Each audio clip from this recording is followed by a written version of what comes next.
สบายดีไอ้น้องปิด10 ปีเด้อ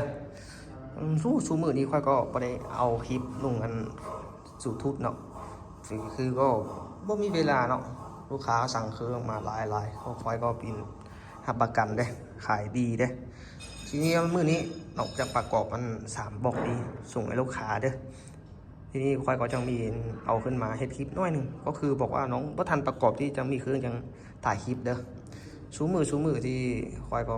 มาประกอบเครื่องอยู่มัดมือลูกค้าเขาจองคิวไว้ไลฟ์บ่ทันในเต้นเฮ็ดเครื่องให้ลูกค้าเด้อคุณไหนยังไปฟอได้ก็ขอโทษไปก่อนเด้อถ้าค่อยก่อนเด้อที่ประกอบนี้แบบว่าอยากให้มันง่ายมันก็ง่ายเด้อยากให้มันยากมันก็ยากเลยคือน้องอัปเดตของดีน้องจังฝากประกอบเสร็จมื้อนี้เนาะจังงั้นซุปลุมปลาไว้เนาะเซ็กให้ลูกค้าดีๆคือลุมไปฮอดลูกค้าลุมจังบ่ฮู้ว่าอย่างเนาะเล็กเบาเนี่ยมันก็ไหลเนาะจังป่าไปก่อนเด้อลูกค้าสั่งคอยก็จังจองคิวไว้เนาะประกอบลูกค้าเมื่อนี้คอยประกอบเสร็จให้3 คนเนาะที่มาซื้อมันก็เป็นตัวตักติโก้เนาะตักติโก้ดิอันท็อปเอนะอันนี้มันเป็นอัน MC เนาะนี่ตัวนี้คือ MC ตัวนี้ค่อยลูกค้าเขาจะเอาเป็นทางอารูเนาะบาวอัน8 แบนเป็นเก็บเสียงเกมเต็กเด้อเราข้างในเป็นเราปริก้อนแบบกล้องเป็นกล้อง2G เนาะ 2G นี้มันจะเป็นอัน4-16 คูณ cc นะความสูงนี่เครื่องเป็นเครื่องไซออนรับประกันเด้อทุกอย่างที่ค่อยไปขายไปนี่ค่อยรับประกันหมดเด้อกับบอกนี่มันเป็นท็อปเอบอกนี่ลูกค้าคนนั้นเขาจะเอาเป็นอัพเลยเนาะเป็นวาล์วบอกทู16 แบนถังคาร์บอนเก็บเสียง FR5 เราบอดี้ก้อนกล้องเวทฮันเตอร์เด้ออันนี้แบบลูกค้าเขาจะเอามันอัพเลย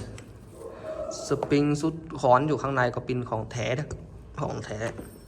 อันนี้มีรับประกันเขาคือเขาเบาเขารับประกันห้อยนะรับประกันอันนี้ก็ตักติโก้ลูกค้าคนนี้ก็เอาเขาแบบอัพเลยแต่ว่าเป็นกล้องเบสเอเนาะเป็นนั้นเบาบักฟู16 แบนเนาะ OVR ถังคาร์บอนเก็บเสียงก็ FR5 เด้อเราปฏิกรเก็บเสียง FR5 นี่มันจังดีกว่าเก็บเสียงรุ่นอื่นคือเก็บเสียงมันได้เงียบกว่ารุ่นอื่นเนาะรุ่นอื่นได้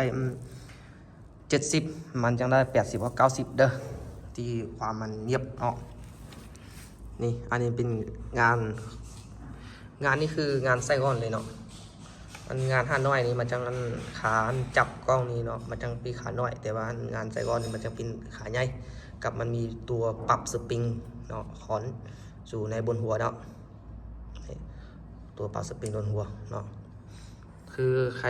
เคยเล่นปืนแล้วเขาจะฮู้เนาะอันนี้มันเป็นอันเครื่องอันไส้ก้อนเนาะเครื่องห้าน้อยมันจังนั่นเนาะอันนี้ขายไปค่อยจะรับประกันให้ไอ้น้องเขาได้อัน70-80 เมตรเนอะ80 เพราะ 70 เมตรเนอะความยิงไกลเครื่องนี้ค่อยจะรับประกันอยู่เด้อมีรับประกันอยู่ประมาณ6 เดือนนะรับประกัน6 เดือน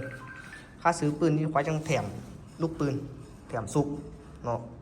แถมมาสปริงโอลิงซุปซ่อมไปให้ลูกค้าเด้อผู้ใดก็สนใจก็แทรกเข้ามาตามเบอร์แอปเลยเดี๋ยวน้องจังติดเบอร์แอปไว้อยู่ในคลิปเด้อขอบใจหลายๆที่ไอ้น้องเข้ามาเบิ่งคลิปของควายเด้อฝากกดไลค์กดแชร์กดติดตามให้ควายเด้อขอบใจหลายๆ